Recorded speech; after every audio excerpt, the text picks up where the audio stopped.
Hello, magandang gabi. Ito nga pala si Third Officer Mark, pero kadalasan nila akong tinatawag na Papan. So ito yung pinakaunang video natin sa vlog na to. Bali gumawa lang ako ng vlog, ewan ko kung ano mangyayari sa atin dito.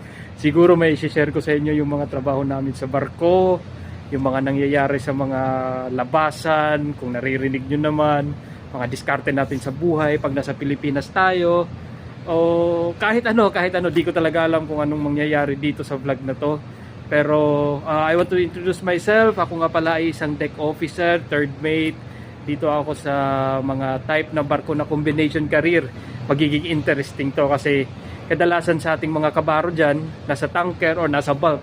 Pero ito, dalawang type to. Pwede siyang tanker, pwede rin siyang bulk. So, abangan nyo kung ano yung mga mangyayari sa atin dito sa vlog na to, sa channel na to. O di ko alam kung pagpapatuloy o baka ito na yung first and last video ko.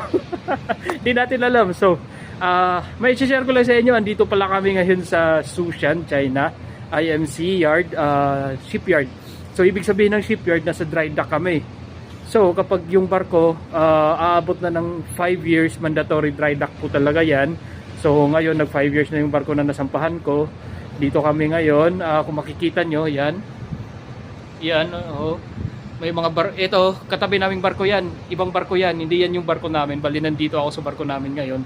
Kung makikita nyo naman, foggy, malamig yung panahon. Pero kailangan natin magtrabaho bilang deck officer. Ang ginawa ni Kapitan ngayon sa amin first night pala namin ngayon, sorry, di ko nabanggit. Bali first night namin ngayon dito sa dry dock. So ang ginawa ni Kapitan, pinagpahinga niya muna yung mga tropa. Rest muna sila, bali deck officer muna ang gagwardya dito sa gangway, sa barko, mag-iikot, safety rounds, tsaka tignan natin kung may mga kaganapan na sa deck. Samahan nyo ako. So yun, nandito tayo ngayon sa upper deck, starboard side. Nakikita ko kasi doon sa kabila, sa port side, ibig sabihin ng port side, sa kaliwang bahagi ng barko, maraming mga equipment ng dry dock, kaya hindi tayo makadaan doon. So dito ako dumaan sa starboard side. Halika, samahan nyo ako. Eto nga pala, kung makikita nyo, parang bulk carrier yung barko namin. May hatch cover, yan nakabukas. Pero mayroon din siyang deck seal. Deck seal yan. So sa mga tanker boys natin dyan, magtataka yan, bulk carrier pero may deck seal. Tapos yung sa mga bulk tropa naman natin sa bulk, bulk carrier pero maraming tubo, maraming linyada, maraming lahat-lahat. Kasi yun nga nasabi ko, combination type of vessel ito. So makakarga kami ng diesel, tapos next cargo namin kahit grains or wheat o iron ore, mga ganun, pwede. Kaya magandang klaseng business ito ng may-ari. Kasi yun nga, kung mataas yung market nung liquid o yung sabihin natin petroleum, doon sila magfo-focus.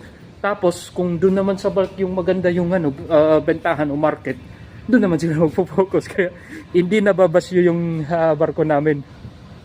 Kung makikita nyo mamaya, punta tayo doon sa manifold area.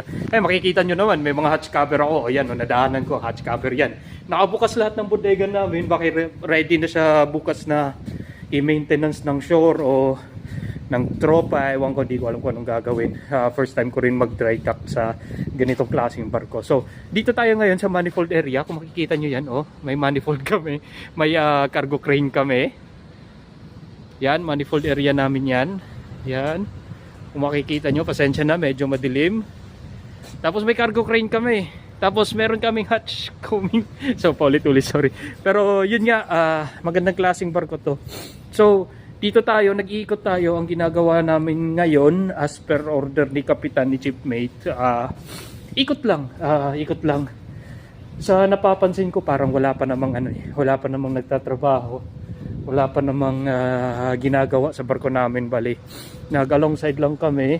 Nakatraka pala kami dun sa kabilang barko kasi walang ganong space yung shipyard. Pero pwede na kami mag-start dito. Na mag-repair sa mga nakaschedule o mga dapat na i-repair dito sa barko. So eto, simple tour lang muna. Ayan, tank cleaning machine. Sa mga tropa natin dyan sa mga tanker, baka nagtatanong kayo, ba't naiangat? Diba? Naiangat siya kasi kapag dry yung karga namin, ibig sabihin bulk mode kung sinasabi, ang nangyayari kasi baka matamaan siya ng kargada o baka kunwari wheat or grains, barley, ganun yung karga namin, baka mag-clog yung tank cleaning machine. Kaya mayroon siyang feature dito na kapag dry mode, inaangat namin yan.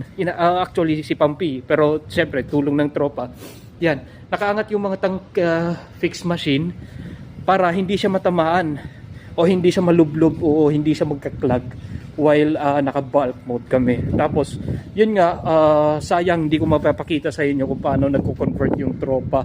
Kasi baka magtaka kayo na, tanker, tapos paano yan? Baka tumagas yung gas o mag-leak kasi bulk mode, ganyan. Meron po pala yung kung makikita nyo dyan, saan ba yan? Yan, makikita nyo, triple seal to. So, 3 rubber, ibig sabihin, double seal pala, double seal. Yan. Ito yung rubber niya, silyo niya yan. So, kapag naka-jack down o nakasarado yung bodega natin, kiniklits pa yan, yung manual clutch, bali pinapalo nila para humigpit talaga yung yung cargo holds natin at hindi maglilik yung tangke. So, kapag nagko-convert kami from dry to wet, sabihin natin magkakarga kami ng petroleum. Ngayon, ang ginagawa ng tropa, sinasarado yung bodega, kiniklits, pinapalo, tinitisahan talaga lahat, tsaka leak test, tinatawag, pressure test, leak test bago kami maglagay ng IG sa mga cargo holds. So, kung magtataka pala kayo, kung magtatanong kayo, yung barko namin parang bulk talaga yung itsura na may mga tubo lang, may mga linyada para sa natin, para sa wet cargo. Tapos center tank lang siya.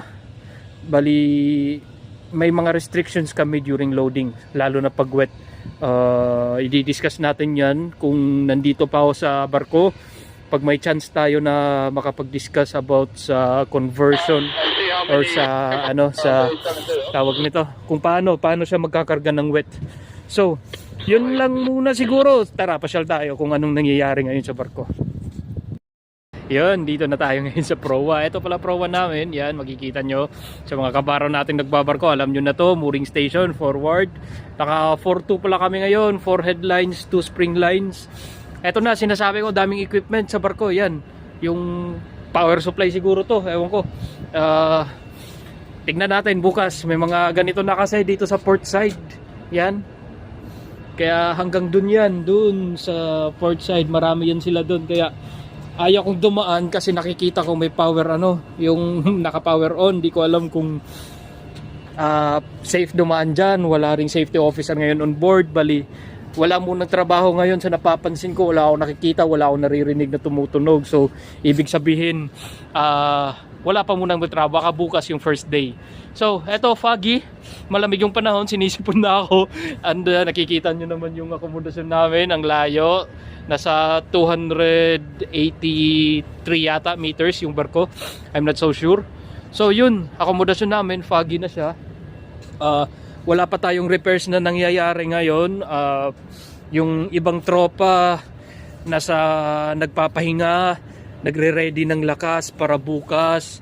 Kasi for sure, normal 8 to 5 yung working hours, pero di natin alam kasi first day ng dry dock. Syempre maraming gustong gawin mo to, eto muna. Pero syempre first of all, magmi-meeting yan, safety officer, dry dock representative, dry dock manager, ships manager, magpupuntahan lahat yan. Kasama sila kapitan, sila chief mate, sila chief engineer, kung anong mga gagawin. First week, second week, ganito mangyayari. Third week, kailan kami papasok dun sa karo. Yun pala, pag pumasok kami sa karo, sana makita natin, sana mai-vlog natin kung paano papasok yung barko, tapos magsasara yung karo, tatanggalin yung tubig, aangat yung barko, lahat-lahat. Sana mai-video natin yon at hopefully may mga matututunan tayo sa vlog sa channel na to. Yun lang siguro para sa first video natin. So, eto, third officer Mark, they call me Papan. Andito ako sa combination career, nasa dry dock, Sushan, China. Mangyayari dito, di ko alam. Samahan nyo ako. Lalabas tayo, pupunta tayo dun sa mga galaan, walang itatago. Bulgar lahat. Pasensya na sa mga tropa na kasama ko. Sabihin ko sa inyo, bulgar lahat mangyayari.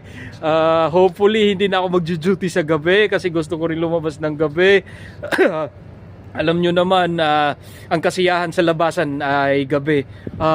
Ano pala, last and foremost, sobrang happy ko pala, may share ko lang. Sobrang happy ko ngayong araw kasi December 29, 2023, pinanganak yung pangalawang baby namin ni Mrs. Shoutout sa iyo, Mateo Azari. Shoutout din sa iyo, Kuya Franco Azaya. Para sa inyong dalawa to, para sa inyo ni Kuya Kyle din to.